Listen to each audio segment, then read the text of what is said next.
Welcome back to our series. With Episode 3, we're going behind the icons. Today, we're diving deep into the untold stories and surprising secrets of some of the most legendary characters and franchises in video game history.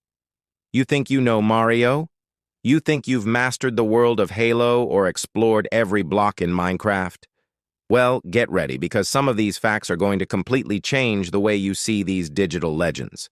From accidental creations to last-minute changes that defined a generation, we're pulling back the curtain. So, grab your controller, settle in, and let's get started with the one and only Mario. Let's talk about that iconic mustache. Have you ever wondered why Mario has it? It wasn't just a fashion choice for a plumber from Brooklyn. Back in the early days of pixel art, creating detailed facial features was a real challenge. When Shigeru Miyamoto was designing Mario for Donkey Kong in 1981, he ran into a problem. Mario's nose just looked weird. It was a blob of pixels that didn't quite look right. The solution? Slap a big bushy mustache right under it. This not only solved the nose problem, but also helped define Mario's mouth, making him more expressive on the limited hardware. And what about his hat? That was another clever shortcut. Animating hair, especially having it bounce around while jumping, was incredibly difficult. A cap fixed that instantly. So, two of Mario's most defining features were actually creative workarounds for technical limitations.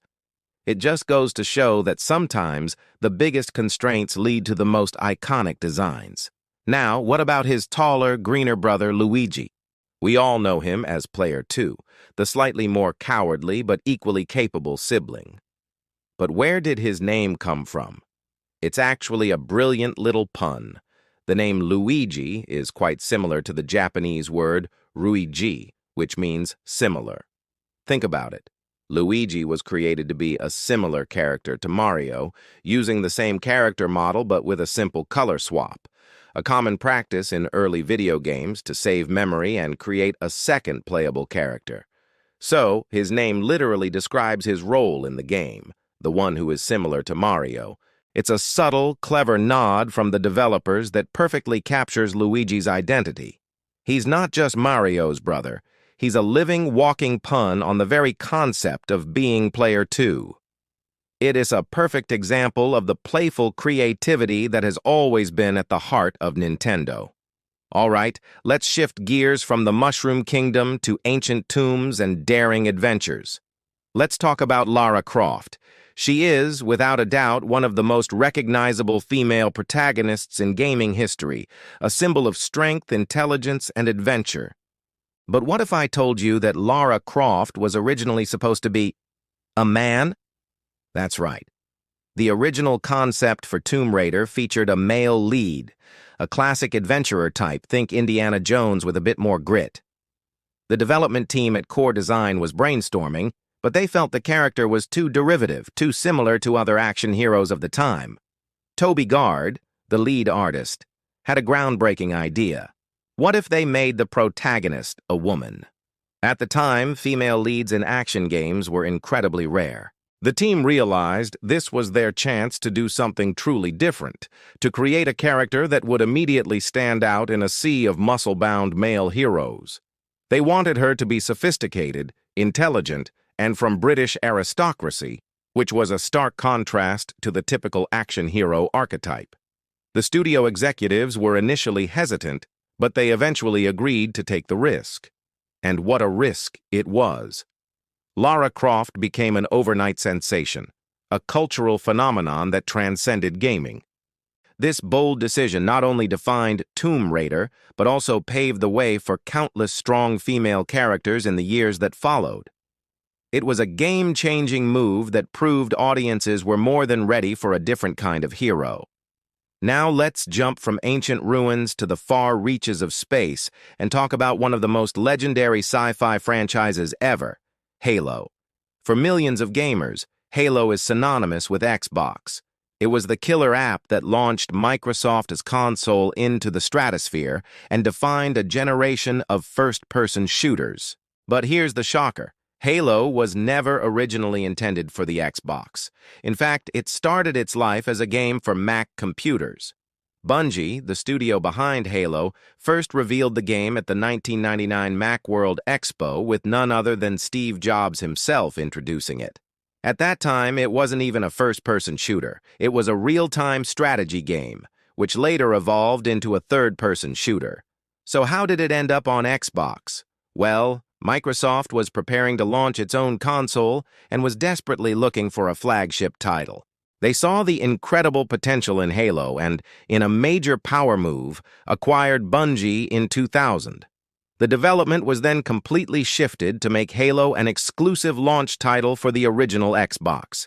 The rest, as they say, is history.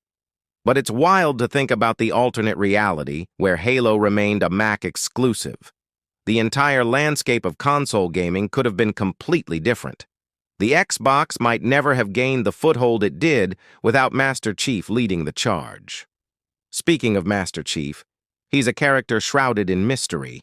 We know his voice, we know his armor, but we've never really seen his face. For over 2 decades, Bungie and now 343 Industries have made a conscious decision to keep his helmet on. This wasn't an accident. It was a deliberate choice to help the player become Master Chief. The idea is that by not giving him a definitive face, players can more easily project themselves onto the character. You aren't just controlling a hero, you are the hero. While there have been brief, obscured glimpses in legendary endings or in tie-in media, his full face has never been clearly shown in any of the mainline games. This mystery has only added to his legendary status. He is less of a specific person and more of a symbol, a faceless, unstoppable super soldier who represents humanity's last hope. This anonymity is a core part of his identity and a brilliant piece of character design that has kept fans intrigued for decades. Okay, from a super soldier to a blocky green thing that hisses. Let's dig into the world of Minecraft. If you've played Minecraft, you know the sound. That quiet, sinister tsh right behind you, followed by a massive explosion. The Creeper is arguably Minecraft's most infamous and iconic mob, but this terrifying creature was born from a complete accident. Marcus Persson, or Notch, the creator of Minecraft, was trying to create a pig. He was coding the model for the pig, but he accidentally mixed up the height and length values in the code. Instead of a short, wide pig, he ended up with a tall, skinny, freakish-looking creature. Rather than deleting the mistake, Notch looked at this bizarre creation and thought it was hilarious. He decided to keep it. He gave it that weird, unsettling texture and programmed its unique, silent behavior, sneaking up on the player and exploding. He didn't know it at the time, but he had just accidentally created the game's most recognizable mascot. The Creeper's accidental origin is a perfect metaphor for the spirit of Minecraft itself, a game where mistakes can lead to wonderful, unexpected discoveries. And let's be honest, would Minecraft be the same without that heart-stopping hiss? I don't think so. While we're on the topic of Minecraft, let's talk about the player character. You know, the default skin with the blue shirt and brown hair. We all call him Steve. But where did that name come from? Was it from some deep lore or a meaningful design choice? Nope, it was a joke. In an early interview, Notch was asked what the player character's name was. He didn't have one, as the character was meant to be a blank slate for the player. On the spot, he just casually said, "Steve?" The name stuck. The community latched onto it, and Steve became the unofficial and later official name for the character. It's so simple and mundane, which is kind of perfect for a game where you start with nothing and can build anything. It shows that not every iconic element needs a grand, epic origin story. Sometimes a simple off-the-cuff joke can become a beloved part of gaming culture. Finally, let's cruise into the sprawling, chaotic world of Grand Theft Auto. This series is famous for its open worlds, biting satire, and of course, letting players cause absolute mayhem. But the entire core gameplay loop of GTA, the one that makes it so thrilling, was born from a glitch. The original game, released in 1997, started as a racing game called Race and Chase. During development, a bug occurred that made the police AI incredibly aggressive. Instead of just trying to pull the player over, the cop cars would relentlessly try to ram them off the road. The playtesters absolutely loved it. They found that ignoring the races and just trying to escape the hyper-aggressive police was way more fun than the actual game. The developers at DMA Design, which would later become Rockstar North, saw this and had a light bulb moment. They realized the fun wasn't in the racing, it was in the chase. They scrapped the original concept and rebuilt the entire game around this bug, shifting the focus to crime and police evasion. That single glitch gave birth to the entire Grand Theft Auto franchise. Without that one coding error, one of the biggest series in entertainment history might never have existed. And just how big did it get? Let's look at Grand Theft Auto 5. When it was released in 2013, the hype was unprecedented. But no one could have predicted just how massive its launch would be. GTA 5 made an eye-watering $1 billion in sales in just 3 days. Let me repeat that. $1 billion in 72 hours. To put that in perspective, that's faster than any blockbuster movie in history has ever reached that milestone. It shattered all entertainment launch records, not just for video games, but for all media.